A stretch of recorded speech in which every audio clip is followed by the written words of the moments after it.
صليت، صمت، تصدقت، قلت كلمة طيبة، عملت أي خير النهاردة أو امبارح أو حتى طول حياتك. طب السؤال الأهم من ده كله، أنت ضامن العمل ده وصل لله وربنا سبحانه وتعالى قبله فعلا ولا لأ؟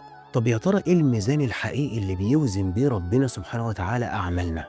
وليه ممكن تسبيحة واحدة بس بقلب حاضر تكون أتقل في الميزان من جبال أعمال شكلها حلو لكن قلب صاحبها كان في حتة تانية وهو بيعملها؟ الميزان الحقيقي والسر الأعظم في قبول الأعمال والمقياس الأوحد بالنسبة لله سبحانه وتعالى في أعمالنا كلها بلا استثناء هو الإخلاص. في حديث من أخطر الأحاديث اللي النبي صلى الله عليه وسلم اتكلم فيها ويعتبر هو أبو الأحاديث حرفيا. قال صلى الله عليه وسلم: إنما الأعمال بالنيات وإنما لكل امرئ ما نوى. والنية زي ما احنا عارفين محلها في القلب مش بره، يعني محدش مطلع على النوايا إلا رب الأرض والسماء سبحانه وتعالى. يعني إيه أصلاً إخلاص؟ يعني تعمل العمل أياً كان شكل العمل ده أو حيثياته، عبادة أو حتى شغل أو حتى لو معاملة مع الناس، ونيتك وقصدك ده هو رضا ربنا سبحانه وتعالى وإن العمل بتاعك ده خالص تماماً لله.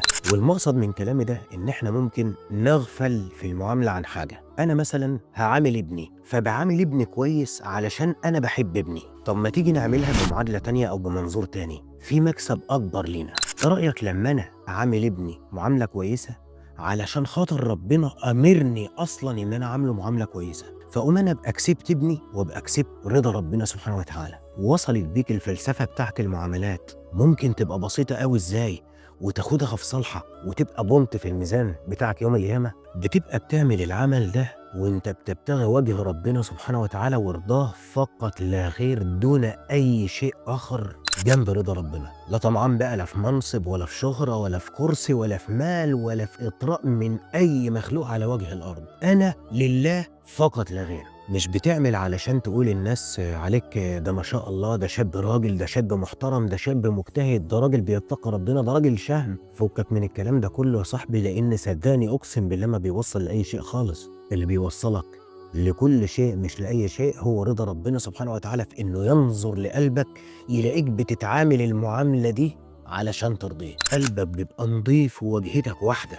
وهي رضا ربنا سبحانه وتعالى فقط. وده بقى معنى الحديث اللي أنا قلته من شوية في أول الحلقة: إنما الأعمال بالنيات وإنما لكل امرئ ما نوى. وخلي بالك لأن ربك عليم بذات الصدور، يعلم خائنة الأعين وما تخفي الصدور. يعني أي ذرة هتفكر فيها أو تنوي فيها خارج النطاق اللي بنتكلم فيه ده أقسم لك بالله لا تتحسب عليك مش ليك. ربك بيبص على القلب وبيطلع عليه وعلى النوايا بتاعته، ما بيبصش على الفعل نفسه ولا على الكلام اللي انت بتقعد تتكلمه ولا الكلام ده. ربك سبحانه وتعالى مش رب قلوب بس زي ما هما بيقولوا، ربك مطلع على قلبك قبل ما بيطلع على شكلك. وحذاري من اللهو الخفي اللي هو الشرك الخفي، الشرك الأصغر اللي الإنسان بيعمله وهو أصلا مش عارف إن هو أقدم على شرك خطير بالله في الأفعال بتاعته. زي مثلا علشان الناس تفهم العمل اللي فيه الشرك ده ممكن يكون زي الهوى عند ربك سبحانه وتعالى. زي مثلا إن شخص راح يصلي في المسجد فأطال في السجود قوي علشان كل الناس اللي قاعدة تشوفه وهو ساجد ومطول في السجود ويقولوا ما شاء الله الراجل ده تقي، بص ساجد لله وبدع ازاي. دي مصيبة. ربك قال عن الأعمال دي في القرآن: وقدمنا إلى ما عملوا من عمل فجعلناه هباء منثورا. يعني ربنا سبحانه وتعالى بيتكلم عن ناس عملت فعلا أعمال، يعني قدمت شيء لحياتها ولكن اختلط بالرياء، فربك سبحانه وتعالى دمر العمل ده وكل أعمالهم جعلها هباء منثورا يوم القيامة. اللهم ارزقنا الإخلاص في القول والعمل. بس لازم نعرف ان الاخلاص ده اصلا معيش حاجه سهله وحاجه كده بتيجي بالتمني وان انا اقدر انفذها انا ولا انت بكل سهوله كده. لا، ده انا ساعات بيختلط عليا الامر واقول طب انا المحتوى اللي انا بقدمه ده انا بقدمه ليه؟ طبعا بقدمه علشان انجح وعلشان القناه تتعرف وعلشان الم مشتركين ومشاهدين وغيره، زي اي انسان على وجه الارض، فطره فينا كبشر. ولكن بقعد اراجع نفسي واقول هو انا لو انا بقدم المحتوى ده علشان السبب ده فقط لا غير، يا ترى ربنا سبحانه وتعالى بعد ما انا اموت والمحتوى ده هيفضل حي، ايه اللي هيحصل؟ هجاوب عنه ربنا ازاي؟ هقول له انا عملت العمل دوت، بذلت المجهود الرهيب في الفيديوهات وفي ان انا انصح الناس وغيره، ازاي؟ وفي اصلا نيه مختلطه في العمل بتاعي. طب ما انا اكسب البونطين وابقى كسبت رضا ربنا سبحانه وتعالى، وكسبت ان ربنا ساعدني اصلا ان القناه تحقق اللي انا عايزه، وده ذكاء مش غباء، بس مش سهل ان انت تعرف تعمل كده. هو عامل زي الجيم كده، زي العضله، انت محتاج تتمرن كل يوم على الامر ده علشان يبقى سهل بالنسبه لك. لكن انت لو تركت الامر كده للحياه وللدنيا، عمرك ابدا ما هتعرف تتصيد الاخلاص في اعمالك ابدا مهما عملت. ليه؟ لان انت معاك عدوين مستحيل يسيبوك في حالك. العدو الاول عدو النفس، وهي اخطر شيء بيحارب الانسان. والعدو التاني هو الشيطان، وده عمره ما هيسيبك تحقق الاخلاص لله في اي عمل من اللي انت بتعمله. الاخلاص ده معركة محتاجة لمجاهدة رهيبة منك، وقوة وصبر وعزيمة على انك انت هتحققه. يعني هتحققه. وري ربك سبحانه وتعالى درجة الاخلاص في طلب الاخلاص علشان يرزقك الاخلاص. الخلاصة بقى، نجدد ازاي الاخلاص ده في قلوبنا علشان ما يفترش ويضيع مننا كل فترة والتانية. اول شيء انك تجدد نيتك دايما قبل ما تبدأ اي عمل. اسأل نفسك انا بعمل العمل ده ليه ولمين، وراجع نفسك اثناء العمل اللي انت بتعمله ده، زي ما انا قاعد براجع نفسي كده وبقول لنفسي ايه في الفيديو: أتأمرون الناس بالبر وتنسون انفسكم وانتم تتلون الكتاب أفلا تعقلون؟ يعني أنت قاعد بتنصح الناس لأنها تبقى عندها إخلاص في عملها، وأنت نفسك قاعد قلبك مقبوض لا يكون ما عندكش إخلاص في العمل اللي أنت بتقدمه دلوقتي. وأنا بسأل ربنا بكل صدق والله قدامكم دلوقتي إن ربنا يرزقكم الإخلاص في التلقي ويرزقنا الإخلاص في القول والعمل. واستغفر ربنا بعده لو حسيت إن نيتك شردت منك، يعني أنت حسيت إن أنت بتخلط الأمور في النوايا، استغفر ربنا سبحانه وتعالى. وأول ما ربك سبحانه وتعالى يشوفك بتقول